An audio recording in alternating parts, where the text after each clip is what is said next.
The crystal chandeliers at a claw cast long, elegant shadows over the crisp, white linens as I smoothed down my simple black blazer. A deliberate pick from my deliberately understated wardrobe. The restaurant hummed with the quiet power of New York's elite, bankers, tech moguls, old money heirs, all speaking in measured tones about deals worth hundreds of millions. I had chosen this table on purpose. The one tucked slightly away, but still visible enough. My older sister, Isabella, held court at the center. Her perfectly tailored Armani suit and flawless highlights broadcasting wealth and influence to her circle of high-net-worth clients. She leaned in close, that familiar conspiratorial smirk on her lips, stage whispering about her struggling little sister again. I am Amelia Hart, though my family long ago reduced me to nicknames that dripped with condescension.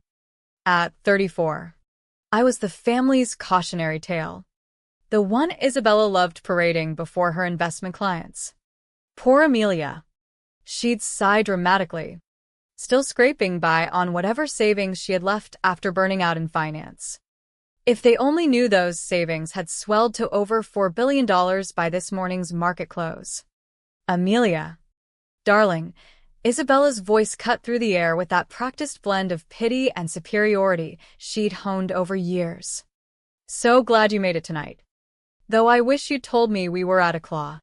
You could have borrowed something more suitable. Her eyes flicked meaningfully to my off-the-rack blazer, the fabric comfortable against my skin despite her disdain. I slid into the seat they'd assigned me, the furthest from our important guests. Naturally. The blazer's comfortable, I replied evenly, watching her nose wrinkle at the mention of something as mundane as comfort. Isabella gestured to the distinguished man beside her. This is Marcus Lang. He's considering letting our firm manage his technology holdings. The emphasis on our made it crystal clear she meant her firm, not including me. Marcus. This is my sister Amelia. She used to dabble in finance before deciding corporate life wasn't for her. I finished her sentence smoothly as I accepted the wine list from the sommelier, before I realized I could do better on my own terms. Isabella's eyes narrowed a fraction. She had been hoping I'd let her spin the full tale of my supposed burnout and collapse. Marcus smiled politely. Isabella mentioned you're between opportunities right now. Tough market out there. I caught the sommelier's eye. The 1982 Chateau Lafite Rothschild. Please. Isabella's perfectly arched brows shot upward. That single bottle cost more than she assumed I earned in months. Put it on my regular account, I added quietly. Of course. Miss Hart. Your usual table is ready if you'd prefer privacy this evening. This is fine for tonight, I said, cutting in smoothly while watching Isabella's expression shift from surprise to sharp suspicion. She'd never seen me at a claw before, yet the staff recognized me instantly. Amelia, she hissed once the sommelier stepped away. You can't afford that. I'll have to cover it for you, Marcus interrupted, studying me with fresh curiosity. Did you say Hart? Not Amelia Hart. Of Apex Ventures? Isabella forced a silvery laugh to cover the awkwardness. Yes, that's her. But Marcus. The same Amelia Hart who just closed the cash acquisition of Neotech Solutions. Marcus continued, his focus now entirely on me. Silence dropped over the table like a curtain. Isabella's wine glass froze halfway to her lips. Her junior associate fumbled his phone. Marcus Lang, one of her biggest potential clients, was looking at me as if he'd struck gold. Neotech was undervalued, I said simply. Their quantum AI division alone justified double the market cap. That was a $3.2 billion deal, Marcus said slowly. All cash. Isabella's face strained from porcelain to paper white. There must be some mistake, she managed. Amelia works from her tiny apartment. She barely makes rents a month. Marcus shook his head. She runs one of the most discreet and successful private equity firms on the East Coast. He turned back to me. I can't believe I didn't place you sooner. Your quiet dismantling of the Riverside Group last year was masterful. I smiled faintly, recalling that deal. Isabella had spent weeks at family gatherings mocking my supposed unemployment during that very takeover, never suspecting I was the anonymous buyer methodically breaking apart one of her key clients' holdings. You're not, Isabella stuttered, her composure fracturing. Between opportunities? I supplied helpfully. No. I'd say I'm precisely where I intended to be. I turned to Marcus. By the way, I've been watching Ling Dynamics for some time. Your advanced materials patents are particularly compelling. Marcus's eyes widened.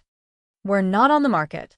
Everything has its price, I replied calmly as the sommelier returned with the wine. Isabella, no need to worry about the bill. I acquired Eclat last year. Her hands trembled visibly now. The carefully constructed story she told about her disappointing sister was collapsing in front of her prized client. Why didn't you ever say anything? She whispered fiercely. You never asked, I answered. You were too occupied painting me as the family failure, living off dwindling savings while you collected commissions. It's remarkable what you can achieve when everyone underestimates you. Marcus was already reaching for his card. I'd very much like to discuss those patents in detail. Miss Hart. Perhaps over a private meeting tomorrow? I accepted it, knowing it would likely cost Isabella this client. My office tomorrow morning works. The one in the Lexington Tower, the building I purchased from your firm last month. Isabella knocked over her water glass. The Lexington Tower is our headquarters. I corrected gently. Amazing how many assets you can quietly accumulate when your own sister convinces everyone you're unemployed. No one bothered to trace the holding company behind the offers. The remainder of dinner unfolded in a haze of revelations. Every dismissive anecdote Isabella had shared about me unraveled. Clients at the table suddenly realized they were dining with someone far more influential than their wealth manager. As coffee arrived, my phone lit up with a Forbes alert. I turned the screen toward Isabella. Look at this. Forbes just dropped their 40 under 40. Guess who made the cover? She stared at my photo beneath the headline declaring me finance stealth queen. Something inside her finally cracked. All this time, she whispered. Every dinner where you belittled me, every client you told about your poor struggling sister, it was free advertising, I finished. Nothing makes people underestimate you quite like family convinced of your failure. I stood, adjusting my modest blazer. Marcus. My office will send acquisition materials in the morning. Isabella. You may want to begin scouting new office space. Rents in Manhattan are steep these days. As I walked out of Eclat, my phone vibrated again. A text from our mother. Isabella just called crying. What happened? I smiled. Typing back. Nothing much. Just let her see that the biggest stories are sometimes written quietly. Tomorrow the full extent of my holdings would surface publicly. But tonight, watching Isabella's world fracture over a bottle of wine I owned brought its own quiet satisfaction. Sometimes the truest revenge isn't loud confrontation. It's allowing people to realize they never truly knew you. The morning after that dinner brought the expected storm of messages. My phone hadn't stopped since sunrise. Texts, voicemails, emails from relatives suddenly eager to reconnect with their newly discovered billionaire family member. I sat in my actual office. The entire top floor of the Apex Ventures Tower in Lower Manhattan, floor-to-ceiling glass offering sweeping views of the Hudson and the city skyline I'd been reshaping in silence for years. Your sister has been waiting in the lobby for nearly an hour, my executive assistant Lena announced. Security reports she's tried 2 different aliases to get upstairs. I glanced at the security feed. Isabella looked far less composed than usual, suit slightly rumpled. Hair showing the strain of a sleepless night. The Lexington Tower announcement must have landed hard. Your mother has called 7 times already, Lena continued. Your father attempted contact via professional networks. And cousin Rachel updated her LinkedIn to highlight her close ties to Apex Ventures leadership. I opened my laptop to scan the morning headlines. Apex Ventures acquires Lexington Tower in surprise move. Amelia Hart, the silent architect of a billion-dollar empire. How one woman built dominance from the shadows. My phone buzzed with a new text from Marcus Lang. Impressive coverage. Ready to discuss patents when you are. Before replying, Lena's voice came over the intercom. Your brother Ethan and father are here now. That was a surprise. Ethan typically stayed neutral in family conflicts, content with his mid-level role at our father's consulting business. Send them up. They entered cautiously, like explorers in unfamiliar territory. Dad's eyes scanned the modern minimalist design, the wall of discrete industry awards, the panoramic view that underscored how far his youngest daughter had risen. Quite an office, Dad managed finally. Better than the cramped apartment you suggested I should feel ashamed of using, I replied neutrally, recalling last Thanksgiving when he'd lectured me on wasting potential. Amelia, Ethan stepped forward. We need to address Isabella. Of course. They weren't here for apologies or genuine understanding. They came to contain the family fallout. She's devastated, Ethan continued. The Lexington Tower housed her largest client portfolio. Without it, she'll have to build success on merit instead of family connections and inherited prestige, I completed calmly. You could have warned us, Dad burst out. All these years letting us worry, letting us believe. Exactly what you chose to believe, I interjected. When did any of you genuinely inquire about my work, my ambitions, my path? Isabella was busy turning me into her favorite warning story. You were convinced I'd failed by forging my own way. Dad sank into one of the visitor chairs. Billions. Amelia. How did none of us know?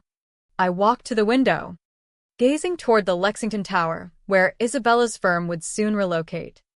Remember when I left the Harrison Group 5 years ago? When Isabella spread the story that I'd suffered a breakdown. They nodded. That tale had become family lore. Poor Amelia couldn't handle the pressure.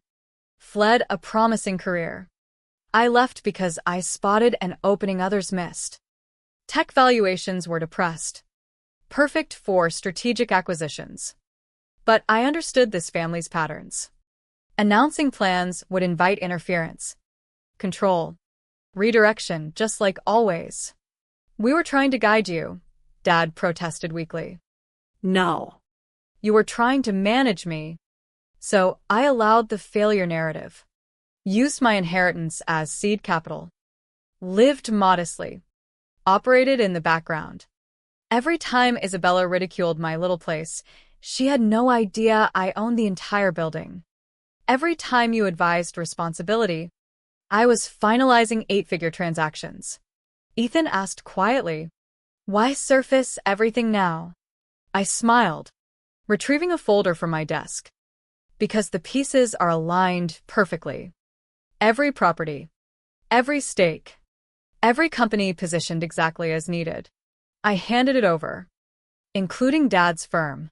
Dad shot up so quickly his chair nearly overturned. What? Apex Holdings, the entity quietly accumulating shares in Hart Consulting over the past year. That's me. As of market open today, I hold 51%. Ethan flipped through the documents. Disbelief growing. She's correct. Dad. Majority control. You can't, Dad began. Can't what? Led it more effectively than the current management that dismissed my capabilities in finance, career choices, and independence. My phone buzzed. Lena's message. Isabella attempting the service entrance now. If you'll excuse me, I gathered materials.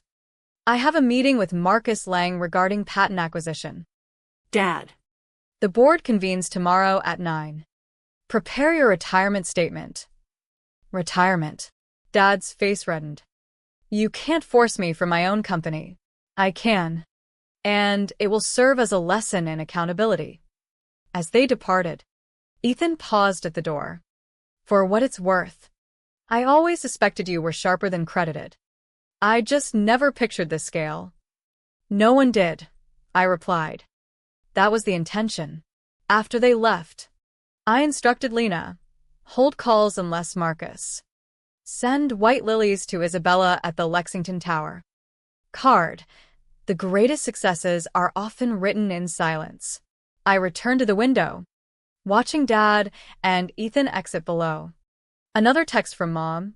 Family dinner tonight. We must talk. I replied. Board prep prevents it. But discuss my billions freely. You've practiced discussing my shortcomings extensively. Isabella's client losses were beginning. Dad's retirement would ripple through consulting circles. My family was about to discover the person they dismissed as unsuccessful had been drafting their new reality all along. The boardroom at Hart Consulting retained the same heavy oak paneling and imposing leather chairs from my childhood visits. Back then, I watched Dad command meetings while he repeatedly told me I lacked the temperament for serious business. Now, at 8:55 a.m., I occupied his former seat, reviewing documents that would permanently alter our family legacy. Board members arrived gradually, their typical assurance replaced by uneasy glances and hushed exchanges. They had received the morning press packet detailing Apex Ventures' acquisition, Dad's impending retirement, and strategic redirection. Dad entered last, Isabella unexpectedly accompanying him. They'd clearly planned their approach, both in power suits. Expressions of justified outrage. This is absurd, Dad declared before sitting. You cannot simply seize control. Actually, I responded evenly. The process began months ago. You overlooked it while preoccupied with discrediting me. I signaled my legal team. Distribute the verified voting records. Isabella snatched her copy, fingers shaking. These must be falsified. Like your supposed breakdown. I raised an eyebrow. Or my alleged incompetence. no, sister. Every transaction, proxy, and share purchase is documented, legal, and audited. You've orchestrated this for years, Dad said. Baling. Family dinners provided excellent intelligence on vulnerabilities, I confirmed. People reveal much when addressing someone they deem irrelevant. The door opened again. Marcus Lang entered with 3 other major prospects Isabella had been courting. Her face turned ashen. Marcus, she began. We had a meeting scheduled with Apex Ventures, he finished. Which, as we've learned, means your sister. He sat beside me. Regarding the patents we discussed, Amelia, I'm prepared to move forward. Isabella's expensive pen snapped, ink staining her cuff. Those were my clients. I agreed. Just as this was Dad's company. Dynamics shift when you chronically undervalue the wrong individual. I stood, smoothing my tailored suit, no more modest disguises. Let me outline next steps clearly. Dad. Announce retirement immediately. Isabella, your client relations role ends today. Remaining board members may embrace new direction or resign. You can't, Dad started again. I can, and have. I activated the screen displaying financial analyses. Performance has declined steadily. Client retention dropped 40%. Innovation stalled. You've relied on legacy ties while markets advanced. Board members shifted uncomfortably. They'd recognized issues, but avoided confrontation. In the past hours, I continued, Apex Ventures fielded 15 inquiries from major clients seeking transfer. They favor partnering with the sister who constructed a multi-billion empire discreetly over the one who invested energy in mocking perceived shortcomings. Isabella rose abruptly. This is pure revenge for not believing in you. No, I said softly. This is business. You taught me that lesson repeatedly. Recall all those client briefings about your pathetic sister? Now they understand which sibling warranted attention. My phone alerted. Lena reporting Mom and Aunt Claire arriving. Send them in. Mom entered briskly. Aunt Claire trailing. They halted at the sight of the board. Client. And shifted power. Amelia, Mom began, her social smile faltering. Sweetheart, this has escalated too far. We're family. Interesting, I interrupted. We weren't family when you permitted Isabella to circulate rumors about my mental stability. We weren't family when you omitted me from gatherings due to embarrassment. We weren't family last month when you chuckled about my modest venture at Sunday supper. I advanced to the next slide. Apex Ventures' full portfolio spanning continents, properties, firms, investments. We're family now solely because these billions exist. That's precisely why this company requires fresh leadership. The board won't tolerate this, Dad attempted finally. The board has already aligned. I nodded to Marcus, who presented additional agreements. As of today, Apex holds voting control over 82% of shareholders. Transition proceeds. The question is whether you'll step aside gracefully or face removal.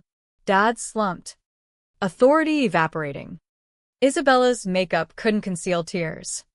Mom gazed at me as if confronting a stranger, which, in many ways, She was. Lena will escort you out, I stated calmly. Retirement provisions are generous. Dad. Isabella. Severance is equitable. View it as education on underestimation risks. As security guided them away, I addressed remaining directors. Now. Let's examine the company's future. I have modernization proposals. Later that evening, I reviewed press coverage from my office. Business media buzzed about the understated billionaire executing one of recent history's most graceful corporate shifts. Isabella's client roster had begun migrating to Apex Ventures. Dad's retirement notice was prepared for morning distribution. A text arrived from Ethan. For what it's worth. I'm proud. Always knew you were the sharpest. I smiled, remembering countless family meals where potential was dismissed. Celebrations attended in understated attire, while they assumed financial strain. Times Isabella weaponized me as her object lesson. Lena appeared. Mother called 5 more times.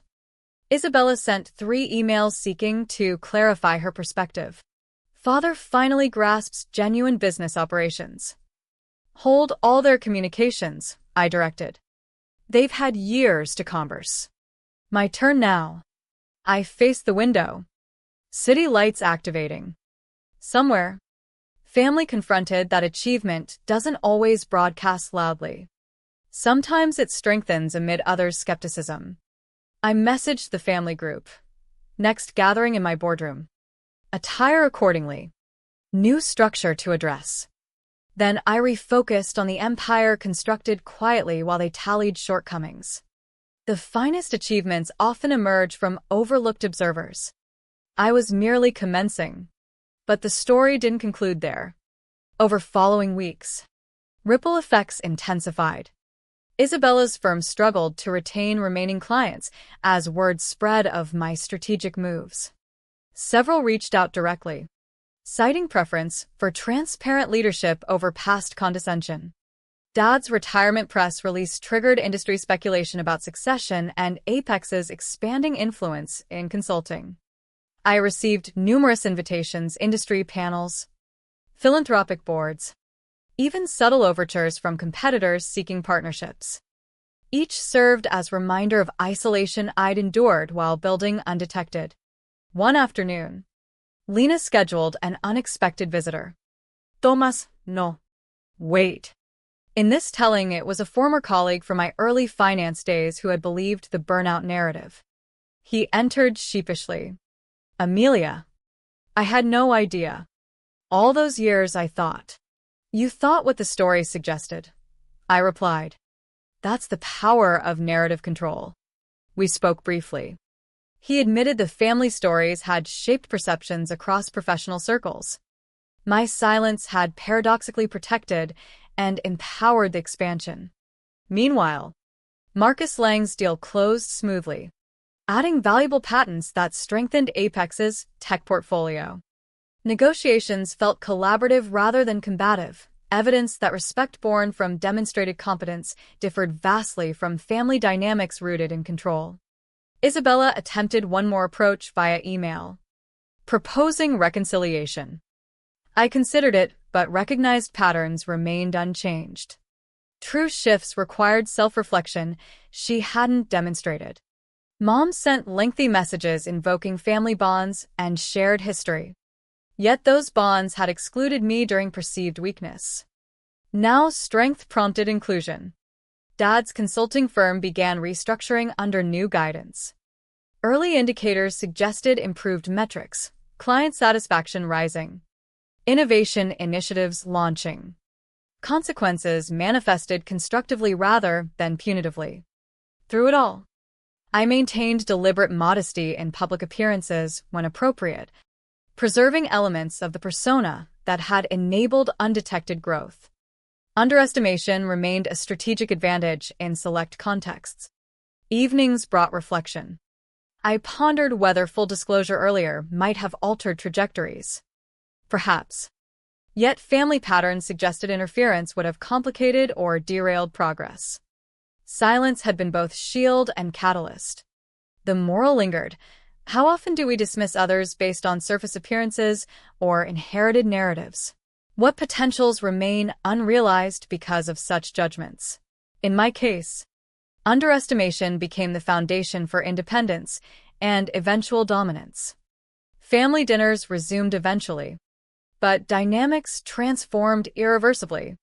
Conversations carried new caution, underlying awareness of capabilities previously ignored. Isabella participated minimally at first, processing loss of narrative control. Over time, perhaps understanding would develop. I didn't seek ongoing punishment, only acknowledgement of autonomy and competence. The empire stood independent of familial validation. As months passed, Forbes followed up with deeper profiles. Headlines evolved from shock to analysis of stealth strategies in competitive finance. I granted selective interviews, emphasizing quiet execution over spectacle. One quote resonated widely: "Success whispers before it roars." Listening requires patience many lack, especially those closest. That encapsulated the journey. From the éclat dinner shock through boardroom transitions to stabilized new realities. The thread remained consistent. Underestimation can forge extraordinary outcomes when leveraged thoughtfully. My phone rarely buzzed with frantic family outreach now. Instead, professional opportunities and measured, personal connections dominated. The silence I'd cultivated had yielded its harvest. Yet occasionally, gazing from the apex tower, I wondered about alternate paths. What if early support had existed? Would achievements match the scale? Perhaps not. Adversity, channeled constructively, sharpened focus. The story closes not with total rupture, but transformation. Family learned boundaries. I embraced leadership unapologetically. And the central question endures. When we underestimate those nearest, what hidden strengths do we inadvertently nurture? In the quiet aftermath, as seasons shifted over Manhattan, the true measure of changes became clear. Isabella eventually found new footing, launching a smaller boutique advisory practice. Reports suggested more modest but sustainable success. Perhaps the humbling experience fostered growth. We exchanged occasional neutral messages, civility replacing open hostility, though deeper reconciliation remained distant. Dad adjusted to retirement with mixed emotions, golf outings, consulting on select projects, occasional board appearances where his input was welcomed respectfully rather than deferred to automatically. He sent a handwritten note once. "Seeing your approach has been instructive.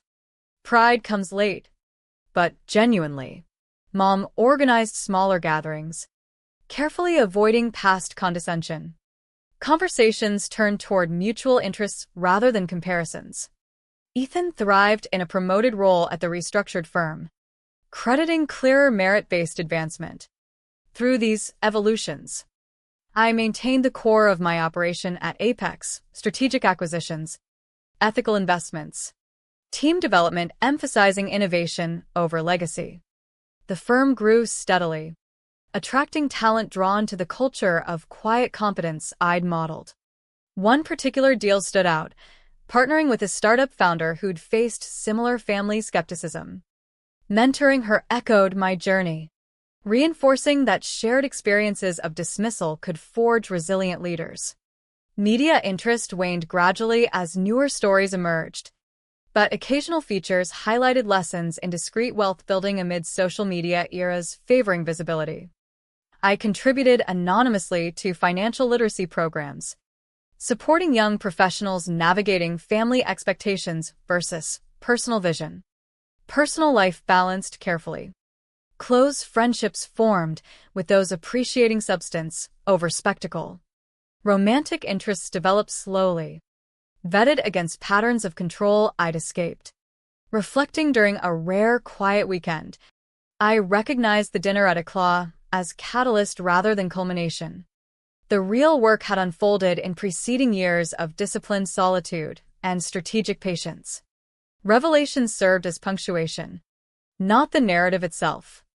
The lingering ethical question persists: does revealing hidden success after prolonged silence constitute justice or cruelty? In my experience, it illuminated blind spots, prompted accountability, and ultimately benefited all parties through necessary recalibration.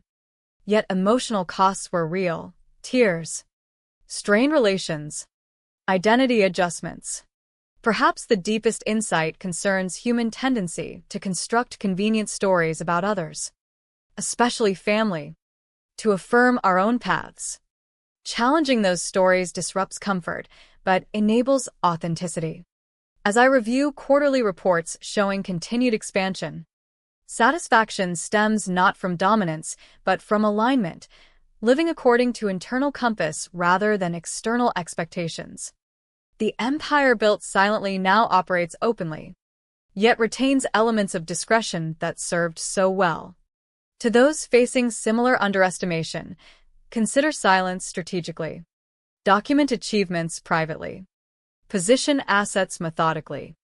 When timing aligns, revelation can transform dynamics constructively.